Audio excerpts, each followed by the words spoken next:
at you, back at you. This is just a little bit of an update from the I was going to go swimming, wasn't I? Every plans to go swimming, got the van all nice and warm and everything ready. By the by, all my plans had to change. When I was warming the van up, getting ready to go swimming, I was going to get my trunks on and everything and go in. I was warming the van up and I noticed my radiator was getting a little bit warm, so I thought I'd better top up the water levels. I do check them every 3-4 days, all my levels, my liquid levels on the van, the oil, brake fluid and all that, and water levels. So I thought I'd better top it up before I get out the van and jump in the river. So I got some water in my bottle. I went out the driver's passenger side. Skye was in the van. I went out the driver's passenger side and I only opened the door for a second, shut the door, went to the engine and saw the levels, and the levels were all right. It was fine. And I come back in the van and Skye wasn't in the van. Again, she got out. As I opened the driver's door to get out the van for a second, she must have squeezed around the back of the seat and shot out without me knowing, and she was gone. She was bloody gone again. And I knew from that moment it's going to take me an hour at least to get her back in, so the swimming was put on the back burner, so there's no way I'm going to be able to do that, which is a bit disappointing. But this time she'd gone. The trouble is, when she goes, you know, every time to try and get her back, it's harder and harder to try and coax her back to me, because obviously she knows, you know, I'm going to jump on her and grab her, because that's the only way to get her back, get her close to you and just dive at her and grab her. Obviously she gets frightened of that, so she backs off even more every time she goes out. And I could see her on top of the mountain again. You've seen the views with the where I'm at, guys. And she was right on top, halfway across the bloody Monroe. I really don't know what to do about this, guys. I really don't know what to do. It seems to be inbred with her. Obviously she was on the streets, being a Bulgarian street dog from birth, thrown on the streets. So that's what she does. She just runs and runs and runs and keeps on running. I mean, she doesn't harm the sheep. She chases them. When the sheep turn on her, she runs away. She's scared of them. So she'd never maul a sheep or anything like that, but it still makes no difference. You know, she's scaring the sheep, which she'll get in trouble for. And in this instance, we did. We both got in serious trouble over it. As you know, Torrin, where I am by this waterfall, it's a really remote spot. And this because there's several minibuses going up and down. They use them for the bus service on these remote logging roads. This minibus to Algol. And he went past and he stopped about half a mile up the road. I could see him up the vale, just down by the lock, half a mile up the road. He stopped because that's where Skye was, trying to chase the bloody sheep, about half a mile away down the bloody glen up the mountain. I could see he stopped, he got out, and he absolutely ripped into me. He ripped into Skye. I've never seen such an hysterical bloke in all my bloody life. He was absolutely hysterical. I don't even think he was a bloody farmer. And the language coming out of that bloke was unbelievable. I've never ever had a bad confrontation on this island since I've been here. Everybody has been absolutely wonderful. The islanders, they're magnificent, they're fantastic, they're warm, they're welcoming. But this chap, whether he had a bad day or what, I don't know, he was giving me such an abuse, a torrent of abuse of language. He was even, he was knocking on a bit. I mean, he wouldn't come close to me because I would have bloody put him on his bloody back, the language and the way he was trying to treat Skye. Every time Skye come close to him, even though Skye was hundreds of yards away, this bloke was picking up bloody rocks and trying to throw it at Skye and screaming at the top of his voice like a bloody banshee. He was hysterical. He was hysterical in anger. He shouted at me, and he started threatening me with a gun. He said, I'm going to get my shotgun, I'll shoot the bleeding dog, get it under control. And I tried to explain to him, I can't get it under control. He escaped out the van. Whenever I go out the van, he's on a lead, he's under control. But there's now and again, he manages to get out the van because he's a crafty little Bulgarian nutcase. And he wouldn't accept anything. He could effing unblock it, this effing dog on the effing fucking control, otherwise I'm going to get my gun and I'm going to shoot the fucking He was absolutely ranting. What a bloody prat. I mean, I can understand farmer. He wasn't even a farmer, I don't think. He was just a local bloody bus driver or something. But I can understand, you know, they're getting angry because he's scaring the sheep, you know, even though she wouldn't maul them. Anyway, this went on for about half an hour, and I was trying to deal with this bloody idiot. I was trying to deal with Skye to get her back, and I was sweating, I was fretting, I was having an anxiety attack. Blimey, I was really going downhill. I just thought, oh, I've had enough. Just get in my van and just piss off and leave them both to it. But anyway, I kept persevering, trying to get Skye to come down this mountain. So this is now about half an hour later now, and this bloke is still ranting and raving. Get that fucking dog under fucking control. I'm gonna go on, get my gun, come back. Shit, he's calling me all sorts of bloody names. But he wouldn't come any closer to me. He kept his distance about a quarter of a mile, you know, a few hundred yards down the glen. He just wouldn't come any closer to me. If he did, I don't know what I would have done to the bloody twat. Anyway, a 4x4 drove by going up the glen like, and he stopped by the van. I could see him talking to this bloody bloke. And obviously this chap, this bloody lunatic, got on the phone to the local farmers. And within about half an hour, there's about 3 bloody farmers 4x4s driving around, coming up to me. You know, they was trying to herd Skye back to me when she was up the glen on the road.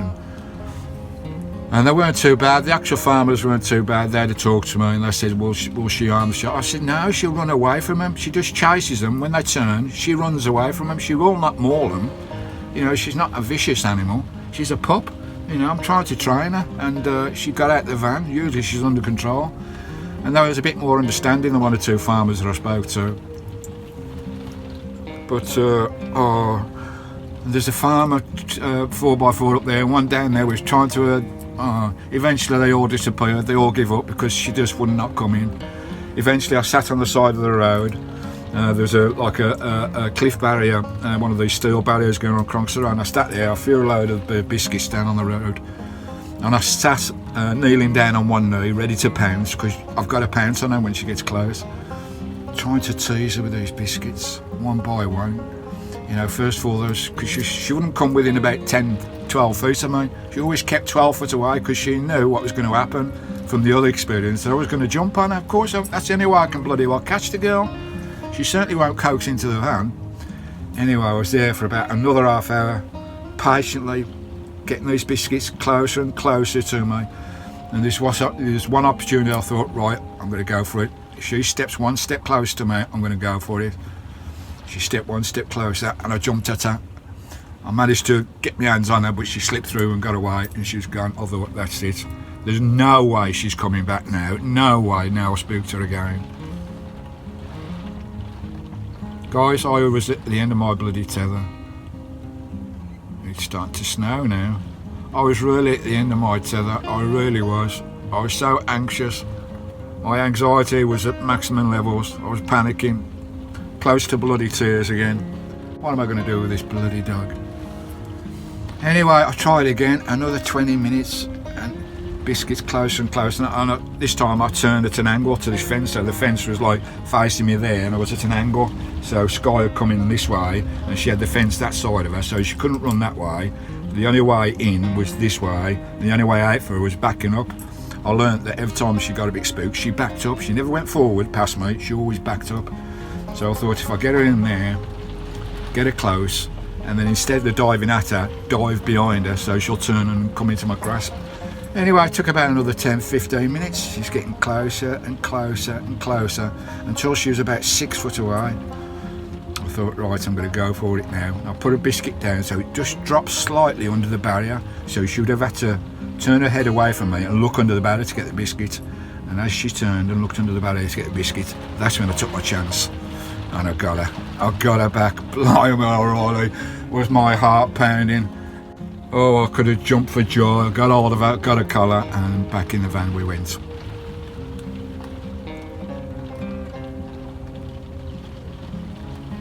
This was about 2.5 hours after the fact, after she escaped, just before I was going to go swimming. By then it was nearly bloody dark, and the weather had changed, so I cancelled the swim. But what you bloody do, guys? what do I do with this dog like this? I've looked at loads of training videos and all about your cokes and back. Well, that's all right, but if they don't come within 15 feet here, what do you do? What do you do? I really don't know what the answer is. You know, she needs to walk, she needs to roam, she needs to run, but she can't on the lead. I've got a long lead, like, but she can't do that on the lead. I need to get in a situation where she's free to run and knowing that she will come back. What I've actually ordered, so I've looked at a load of videos and they're all bloody nonsense. It's all about coaxing them and everything and getting to come back and giving them treats. That don't work with Skye. Once that door's open or that window's open, she's fecking off and she's over that bloody hill. She's so one-track minded, she's got to go across the pastures and over the mountains as you'll chase sheep. She won't harm them, she won't harm them. But spooking them, that can be a problem for the farmers. You can't have dogs spooking sheep because they'll scatter and they'll hurt their feet or whatever, or they get trapped or whatever. But by the by, she wouldn't hurt them. Anyway, I don't know what to say, I don't know what to do. I've just ordered a 30-metre long training leash that goes out, you know, 30, this is only like 6 foot, 7 foot, the one I've got. I've got a 30-metre long one, 100 foot. So what I'll do, I'll go in a field like and make believe I'll put her on the leash like and make believe and give her the confidence that she's not got a leash and just let her go and see what she does. Obviously she'll run off. I'll even do it in the van as well. I'll put her on the long leash in the van, the 100-foot leash in the van, and open one of the doors slightly and let her run off, believing that she's got away. Then try and coax her back, but knowing she's on the end of a lead, knowing she can't get away, and tries to do some training exercises like that. Any suggestions at all, guys, put them down below because it's doing my fecking head in. It really is. I love her to bits and I wouldn't change her. I wouldn't get rid of her. I really wouldn't. I love Skye to bits. She's been a game changer in my van life and my mental health issues, but on the other hand, she's making my head even worse when she gets out. I just cannot trust her. So any suggestions at all, guys, any suggestions at all, put them down below. So that was my swimming up the chute and spoiled. But hopefully we might get a chance to do it and get me swimming. But we'll get it on film. I did do some on Anglesey cold water swimming and we did do some on Loch Lomond, but I wanted to do some more in the rivers here. Get it on film anyway. I've been in a few times, but not on film. But anyway, that's my dramas, that's my traumas, that's my van life, guys, at the moment. Any help, comments down below, give us a share, give the video a share, give it a like. Let's see if we can try and sort this out together, because it's doing my bloody head in. I do love her though. Anyway, not long left on Skye, about another week or so and we'll be off, but still loads of adventures to come that I've got in the pipeline to be uploaded. Till later, guys. I'm just about calming down again now, settling down again. From Stephen and Skye from the Isle of Skye. Cheers, guys.